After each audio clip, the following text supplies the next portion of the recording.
Hey, I'm Alex Radcliffe from Board Game Co., and today I'm reviewing The Elder Scrolls Betrayal of a Second Era from Chip Theory Games. This is going to be a hard game to review. This is going to be a hard game to review because there's so much to get into in so many different ways, and I both have a ton of experience with the game and also not nearly enough experience with the game. I'm comfortable calling this a review just given how many hours I've put into this, but there's so much of this game I have not seen. And so let's start with what my experience with the game has been, and then from there talk loosely about how the game plays. There's no way on earth I'm going to be able to actually teach the game properly in this review, which is not usually the point of my reviews anyway, but even an overview is only going to have snippets of information, and then I'll dive into my general thoughts on the experience. So let's start with what my experience has been. I had a chance to play the original prototype for the Elder Scrolls Betrayal of a Second Era back when the crowdfunding campaign for this game began. So I had a chance to dive into it for the first time then, spent maybe 3-4 hours in the world at that point, way back when. The game has changed in the final version of the game, although I should note, this is technically a pre-production copy. This is like a final game as far as rules go, but there's still some small tweaks, adjustments, some things, some double-sided tiles, things like that they're still tweaking, but this is basically a final version of the game, almost final version of the game.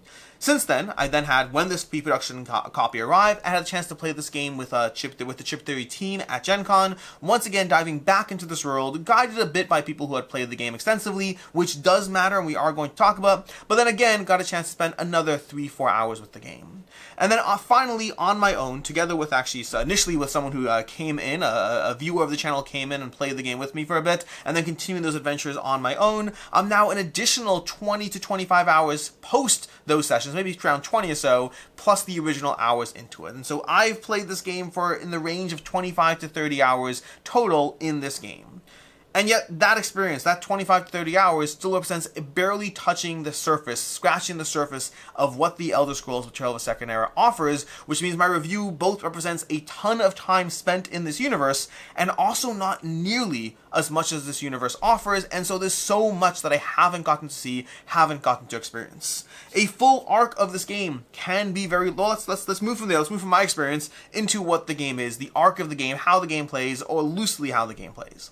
The Elder Scrolls Betrayal of a Second Era is an adventure game. It's an adventure game that's going to have you controlling the characters that you're going to start by building in the game begins, and you can either go through a tutorial that's going to walk you through a guided how to build a character, or you can just dive in with the actual rules, build a character, choosing a class, choosing a, whatever this is called, I don't remember the name for this, but this mastery or whatnot, and then these various skill lines, which you'll always start with a combat skill line, and then you can choose another skill line to augment your character. The game recommends choosing a combat focused one so you can start dealing damage other than your basic dice, which, as fun as it is, they're kind of vanilla and they are more often a backup. You want to be able to go ahead and shoot something, cast a spell, use a sledgehammer against an opponent when the game begins, and then from there start getting into lockpicking and, talking to people and all those various things. And so you start the game by building your character with all these various things and gathering the various dice you have to start the game off with.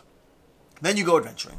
What you do is you choose an initial quest. The game is going to give you 3 possible quest lines. You're going to choose a region that you've spent time in. In my case, I have gone through Morrowind, which means in my experience with this game, I've had a chance to play through a little bit of Eastern Skyrim, and now Morrowind. There's still full books left of stuff I haven't even had a chance to see. There's a ton of this world I haven't gotten a chance to explore. I've only got a chance to explore 2 of the regions in this world. Because when you choose your main quest, again, in my case, Morrowind, in my case, starting off, I can't remember which my initial, I think it was Undaunted was my initial quest line. What the game is going to do is you're going to go through a full quest, a full one of 3 chapters, which effectively comprises a game session. That chapter is going to represent hours in this game, and we'll talk about game length soon. In my case, the initial chapter in the game took somewhere around 8 hours to dive into the initial chapter of Morrowind, which I do not believe is what you're expected to be spending in this game, but this is a game that can definitely run past the expected starting length. We'll come back to that. I don't know what your experience will be like. My initial day in Morrowind was around 8 hours of time with talking, with learning the game, with still getting our feet wet and diving into the rules and referencing things and still learning all the things that there are to learn. This has a lot going on in the game. Then from after you're done with day 1, you'll be given another few quest lines to go through, another choice, a little bit of a choose your own adventure of more quest lines to dive into day 2. And when you're done with day 2, you're actually going to go to the end of your gazetteer over here, which is going to have your final boss fight and a bit of a choose your own adventure representing the final encounter you're going to have in that zone. And so you go through the step of these 3 different steps, day 1, day 2, not really days, the Chapter 1, Chapter 2, and Chapter 3, representing the arc of a game session. It is worth noting, you don't technically have to go through all that. You could play through a single day, which again will take somewhere between, I'd guess, if you're super amazingly fast and really quick and know the game really well, I think you might be able to get a single day down to maybe 2 hours, but that's honestly, I'm skeptical that would be doable. I think maybe 3 hours is likely we'd be able to get down to. In our case, our first day was, 8 hours. Day 2, playing through it, continuing on my own, was closer to around 6, but this is still a long game. Or at least it's a long game while you're still learning and referencing and making decisions and thinking through things and taking your time and enjoying the experience. It's not a game that is quick, in my opinion. We'll talk more about that. But you go through these arcs over here, you go through these giant arcs of adventures, and in those arcs, you're playing with this basic day counter over here. This day counter is going to have the day you're up to, as well as your collective experience. Because in each of these days, you're going to have either a conflict-driven day or a bit of a peaceful encounter. Those are the main kind of events you're going to have. From this little handy-dandy deck of the various encounters, you're going to pre-set up before you dive into the game. And so you're walking around on this overland map. Over here, we have the map of Morrowind. Each map has their own little mini-puzzle. We're not going to heavily talk about how those work right now, but these have their own little mini-puzzle of what makes each map different. You look to the starting location and start moving around various locations, taking encounters in various spots, going to various towns, going to various unknown or uncertain encounters, going to battle encounters or peaceful encounters, drawing cards from the relevant decks and having those encounters, whatever they might be. And they represent various choices you make, various goods you trade in, or possibly battles. You're going to have overland battles, which are going to be done on a map hex similar to this, but basically you'll have one giant map hex that you'll have an overland map battle on. Usually, there are times where the scenarios will mix that up as well. And then the other types of battles you'll have are delves, which is what you have set up before you here. A delve represents a series of tiles that are slowly drawn as you delve into the world of the Elder Scrolls, wandering into these caves to gather these sky shards, to be able to go ahead and walk out from those, hopefully gathering the shards you need, taking out the enemies along the way, and trying not to die as much as possible in the game. All these things represent the encounters you're having along the way as you try to accomplish your specific missions, because specific missions will range in what they're trying to do. From locations on this overland map you're trying to get to, from full sequences of things you're trying to find or people you're trying to talk to. There's going to be an overarching quest, because when you get these quest lines of these various guilds, you're going to go ahead and open up your gazetteer, and this is going to give you a little bit of sequence of what's going on. Okay, you have this particular quest line from this particular guild, and so you're in Morrowind, you're going to go ahead and read what's happening if it's day 1, and that might be different if it's day 2 or chapter 1 or chapter 2. But the general arc of the game is you have your guild, you have your overarching objective, you're trying to grow and level up your characters, because you're going to have these character boards that have tons of skill lines that you can potentially lead into. Over here we have all these, which represent, these are going to be the various, again, the masteries you can have for your character, as well as these specific characters you can have, different characters, as well as different art for those characters, give you different ways you can build them out. But then you also have these skill lines over here, which gives you a ton of different skills, different ways you can build out your character, from shadow to bow to Daedric summoning to speech, illusion, to one-hand shield, and then the destruction staff, and all these various things that will give you more and more ways to develop your character and get different talents that all are different ways to manipulate combat in your advantage, or not always combat. Sometimes you have things like speech or lockpicking, which are things that will happen outside of combat as well, giving you a leg up in your journey. But the general idea is you are building your character. You are going on these quests. You are going through day by day. You are gathering more experience. The experience you gather determines the enemies you're going to be pulling from the bag, because you will have these, that's not my enemy bag, you will have your bag full of enemies over here, but you are going to be spawning various enemies depending on the delve or the quest. The game will tell you how to spawn enemies, how much health to spawn them with, what level they are, whether they're 1, 5, 10, or 20, and then giving you various stats on those enemies from their basic health, their range, their the combat dice they roll, as well as the defense, and then various attributes that are all going to come from this giant sheet full of attributes over here, giving you the various skills that the enemies have that they're going to use against you, and they are going to use them against you. All of this is basically a puzzle and a journey and an adventure. There's a degree of the actual story you're going on, the story of what this quest arc is against the 3 chapters you're going to go through. Then there's the individual character growth you're going through as a character, as far as how you build your characters and try to survive on the story. And then there's the actual encounters you're having, whether they're small individual choose your own adventure as things, or actual combats or full-on delves that will challenge you to utilize the combination of abilities and tools at your disposal to try to take down the enemies. This is where I will not be going into how this full arc goes. How does combat work? How do you move around the board? What are the various skills? There is so much to go through in this world, but this is a adventure game. You are building a character. You'll gather items. You'll start with items. You'll gather items. You're gonna go to various towns and then try to deal with your each individual town on this board. Davin's Watch, Tuvive City. They all have a corresponding location where you can go ahead and engage with that particular town. You're gaining more skill possibilities, taking specific actions unique to that town. All of these things are just the various tools in your adventure, because this is an adventure. It's a cooperative adventure for 1 to 4 players that's going to have you trying to develop, grow, and build your characters while going through a story and while being faced with various threats, all in an attempt to have fun, mostly to have fun in the game. That's kind of where I'll leave off with the general idea of what the Elder Scrolls Betrayal of the Second Era is. Because again, there's so much to go through if I'm trying to cover actual rules. The rulebook is intimidating. It's large. It's over 100 pages of just tons. I think it's over 100. It might have been slightly less than that, but it's a lot of pages. Maybe I should grab the rulebook. Here's the rulebook over here. It is, let's just check how many pages this rulebook is. It is 95 pages, or 98 pages. 96, 97, well these are technically the index, again, not totally done, 90 plus pages of rules as far as what you're going to have to learn and know and do in this intricate, incredibly rewarding game that has a lot of good about this. A lot of good. There's an incredible amount of things to like, enjoy, and appreciate about this game, but there's also a degree of a cautionary aspect of making sure this game is right for you, because it's also overwhelming, intimidating, and has some degree of accessibility issues of how easy this game actually is to table. Which is a good time to move into my review, because I'm going to start off with the things I like. I'm going to get into all the things I like, and there's so much that I like about this game.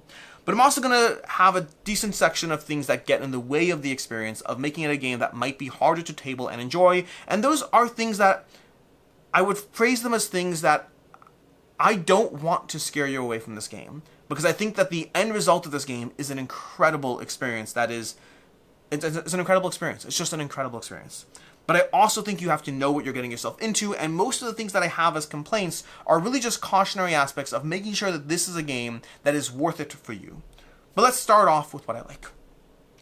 The game gives you an intricate challenge of tools at your disposal and a challenging degree of what you're trying to get through in this adventure. That's the core idea. The core idea is you're combining powers and abilities with a degree of what you're actually trying to do. Well, there is a story arc here. I think the story arc personally is a bit weak. We'll talk more about that. I'm not fully invested into what my characters are doing or what the guild situation. I find this often a large room diving into things I don't like in the game. Although I don't know if I even don't like it. I just don't care. I'm not here for the story. I'm here for the fact that I have a character who has a giant staff combined with the Claymore of the Crucible, which, by the way, getting this in the first round of the game really makes your experience a lot of fun. You start smashing people to death using the Dark Elf Cuirass combined with a degree of heavy armor over here being mixed into my character. Building your character in tons of different ways is going to be an incredibly rewarding experience because of the ways you can combine things for incredible advantage. Throwing a little bit of Daedric summoning onto this character so I can run up to people, smash them, get adjacent to them, blast them with some magic all at the same time. There are tools at your disposal that give you a huge degree of options and ability and flexibility, all because of how this system works. There is so much to manage and juggle in a way that both requires a degree of upkeep and knowledge, but also gives the payoff of so much reward when you sit there and try to balance your little, your line over here, your exhaustion line, as you go ahead and take a little bit of light fatigue, throw it into your exhaustion line, so that you can go ahead and switch to your magic stance and blast people around you with your Daedric summoning. This game gives you tools and balances and things like when I talk about exhaustion and fatigue. In the game, you often can only go ahead and roll skill dice from a certain attribute, but you could go ahead and fatigue yourself, get a little tired, and slow yourself down to be able to do more, but that has a trade-off. Can you get enough done on your turn that it was worth exhausting yourself just a bit more? Did you manage to take out that one enemy who's now not going to attack you on their turn, or set yourself up for success for later? If you have the heavy armor, or if you have acrobatics, are you zipping around the board trying to run through enemies and heal yourself or hurt them? There are so many tools at your disposal in this game. There are full charts full of abilities, ways to level up and gather dice and to spend your experience and to develop your characters in vastly different ways. Every single time you try a new build, a new character, a new combination of things, this game is a sandbox of what the game is going to try to throw at you, and the tools it gives you to try to overcome it. It is an intricate sandbox with a ton of variability around the characters you create, around the masteries you have, around the skill lines you develop, around the story you're actually on, around the items you're going to equip to those characters. We have giant decks full of items. We're going to try to just drop these very, very silky smooth cards. Tons of items. This is just one of the decks of items over here. All of these giving you different things you can go ahead and do, combined with the story variety and the variety of encounters, all focused on giving you an incredibly variable experience that gives you the tools you need in totally different ways to overcome a wide set of challenges that the game is going to throw at you. If you like feeling powerful in games, this is a game that will give you that feeling. If you like feeling rewarded for finding your way past a situation that seemed like it wasn't going to be able to be overcome, this game will give you that feeling. If you want to feel clever and also constantly under pressure but making your way through that pressure, this game will give you that feeling. There's always a way out of every bad situation, although that always has a very healthy asterisk next to it, because sometimes there's not a way out of the bad situation, but it feels like you're constantly being put up against things that are meant to hurt you. But then you, whether you're playing it solo, whether you're playing it multiplayer, whether you're doing two-handed and controlling multiple characters, there's always a combination of things that you're like, but wait, if I use my tenacity is going to be a mechanic in the game. Whenever you roll misses, you're going to earn tenacity. There's other ways to get it as well. And again, finding those opportunities, finding the different things you can do, the different skills and opportunities you have to making sure that you always have options at your disposal, that's what this game is built of. That's what the Elder Scrolls Betrayal of a Second is built of. It is giving you an adventure. It is giving you a story, a weak story to me, but a story, an adventure, and just tons of ways to engage with this game. There's a lot here to discover. There's a lot here to explore. Again, to me, a single session of the game is running 20 plus hours, although I don't think that's expected. I don't even think that's necessarily a good thing, but if you are interested in a game that will give you hours and hours of learning to love and build your character and develop who they are, but still feel like you're constantly threatened by the escalation of the game, because the game does an amazing job of balancing how strong the enemies are against you so that you constantly feel powerful, threatened, and rewarded all at the same time. The Elder Scrolls Betrayal of a Second Era is possibly one of the best adventure games I've played in the world of board games. There is so much here to enjoy and to love. But there's also things here that get in the way of the experience. And I think most of those things are things that are simply things that you need to know about whether this is a game that's for you or not. I have one or two small complaints about things I wish were a bit different, but most of these things are just about the nature of the accessibility of the game experience. The rules are overwhelming. 95 pages of rules. And keep in mind, I'm someone who had the opportunity to play this at the hands of Chip Theory. Chip Theory themselves were able to teach me the game, guide me through the game the first few times I dove into it. And make no mistake, having a bit of a guided session is no substitute for actually learning the rules. And I've gone through the rulebook myself as well because of that. I've gone through the rules, I've read them all, I know what I'm doing. But even as I'm reading the rules, I have the benefit of kind of having an overview or a sense of the game from having played it already with just the team at Chip Theory. And that means my experience is already likely easier than your average person's, and yet there's a lot going on here.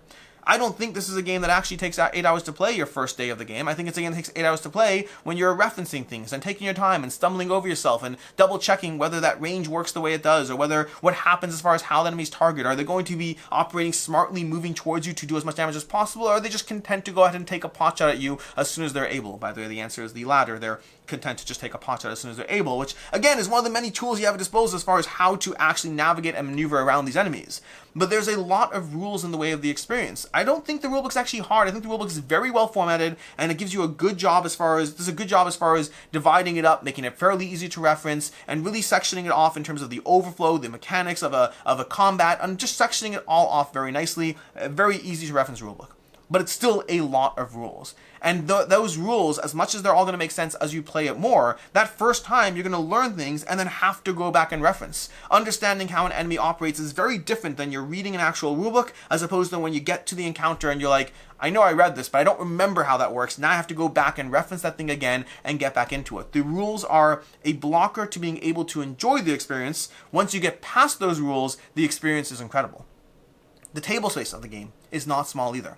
It's not the largest game I've ever seen, but especially if you're starting to manage multiple characters and the way your characters develop and grow from all the various gear they're going to have, the various skill lines they're going to have. I believe to the point, someone mentioned that Chip Theory Games has even like a little pamphlet, a little book you can have to manage your skill lines, to be able to reference them, which I think is a great idea, but you almost need that to manage your table space. There's so much that the game is going to require as far as table space if you're playing with multiple people. If you're playing a 1, maybe 2-player game, I think it's a reasonable table space, not that crazy. If you're playing 3 or 4 players, this is a game that's going to require a full-length dining room table or just a lot of maneuvering around the various bits and bobs that the game offers. The game is, again, manageable at 1 or 2 and starts to get a little overwhelming in table space at 3 and 4.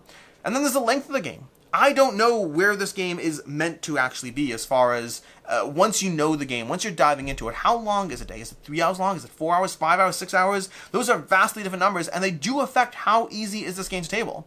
Is it something you dive into at the end of the night? Is it something you have to leave set up on a table? Is it an all-day activity, even for just 1 of your 3 days? Because for me, for the most part, those first 2 days do feel like they take up a lot of time. This is a game that asks for a lot of time to be able to dive into it, time that is intensely enjoyable, but it just changes how easy is this to table. Can you play this game if you can only play it 3 hours at a time and can't save it?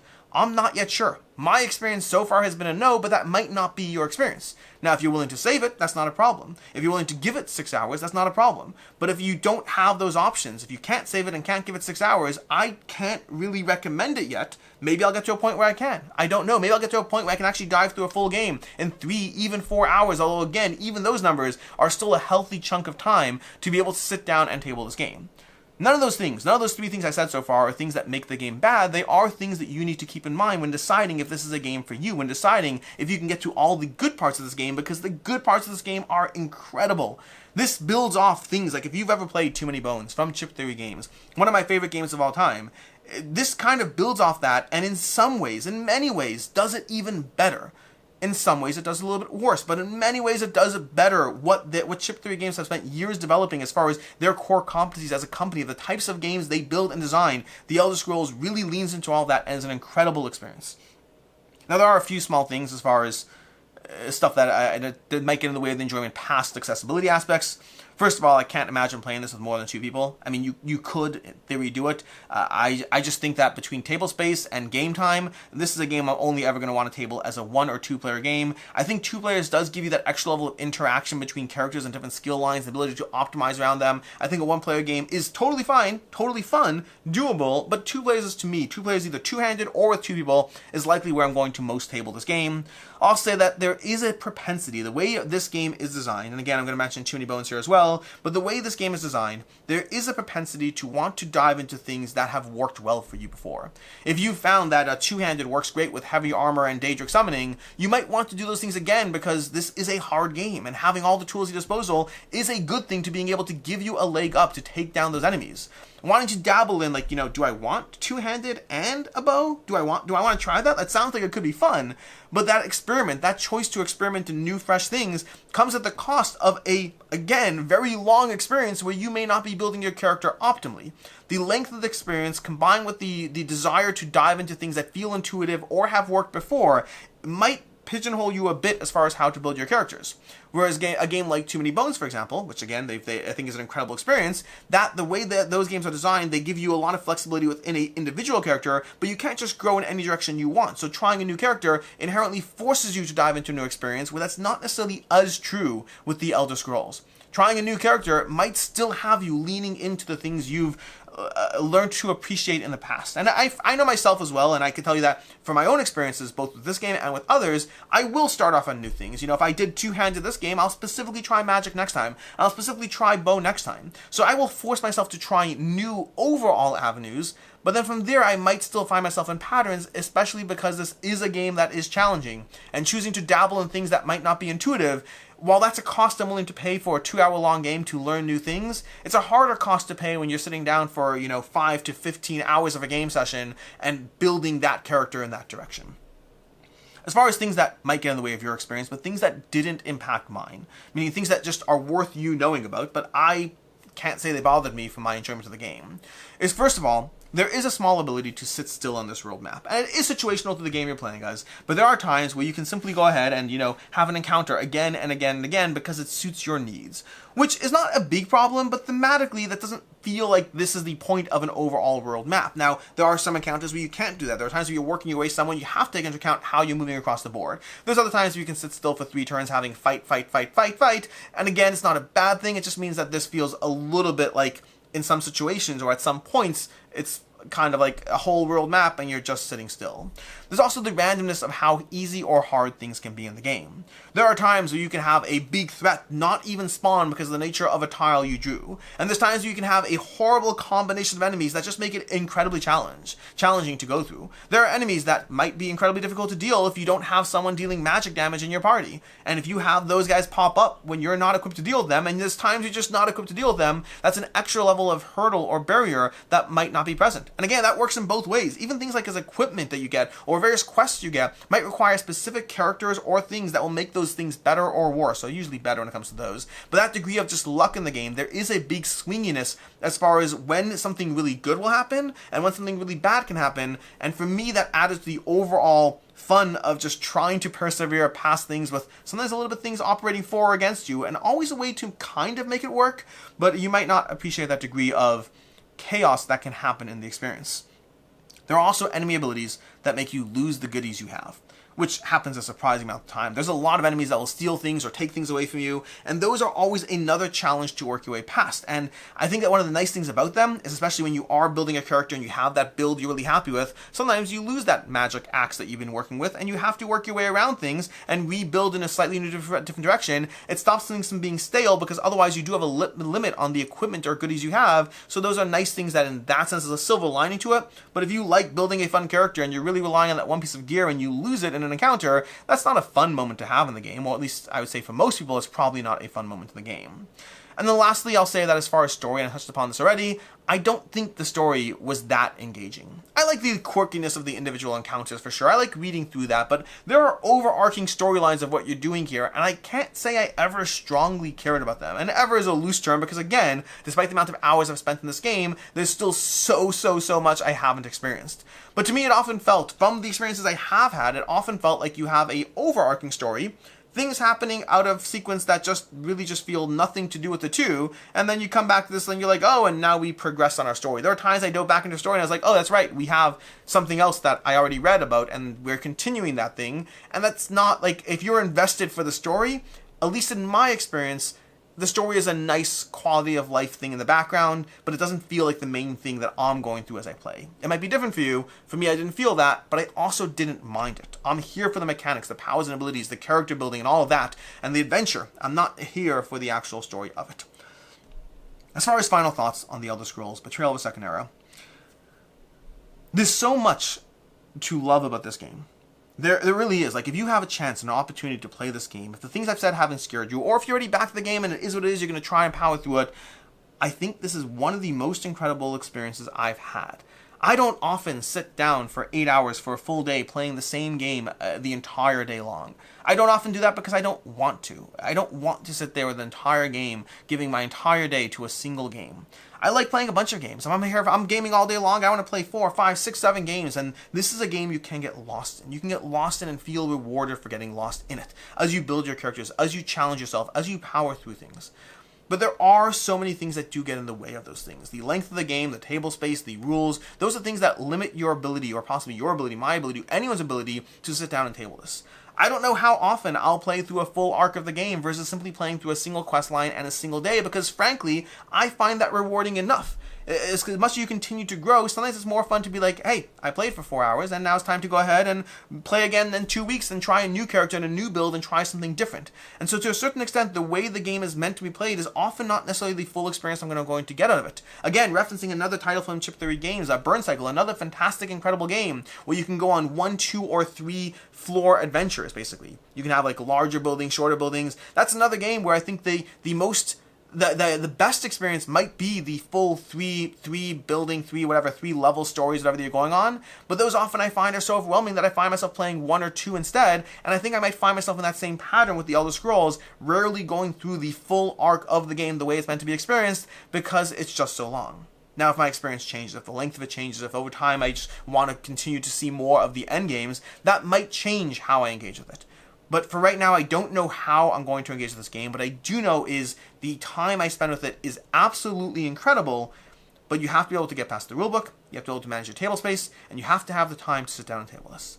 Which is why, for me, this is a game that there were points, as I was diving into the game, I wasn't sure where this would land rating-wise. Like, would it be a 4.5? Would it be a 5? And frankly, I've gone back and forth on it, and I might still go back and forth on it.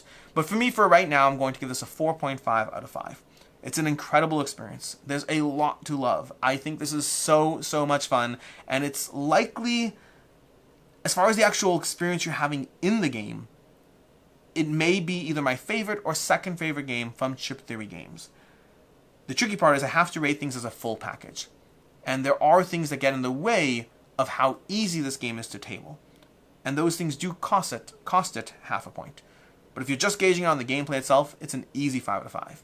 If you're rating it as a full experience and package, it's a 4.5 out of 5. Still a masterpiece of a game, but one that has some qualifiers that are just worth knowing before you dive into it. As far as other game recommendations, first of all, I mentioned it already several times, but I recommend checking out Too Many Bones. It's a fantastic game that is very different with this game, but also has some similarities that if you like one, you're almost guaranteed to like the other, or at least to appreciate the other. And if you want more adventures in the world of the Elder Scrolls, or more specifically in the world of Skyrim, check out Skyrim the board game from Oblivion Games, a very different game, but one that I did find very enjoyable as far as the sense of adventure and storytelling that the game gives you. In any case, and until next time, I'm Alex Radcliffe from Board Game Co. I hope you found this review helpful, and as always, I hope you have a good one.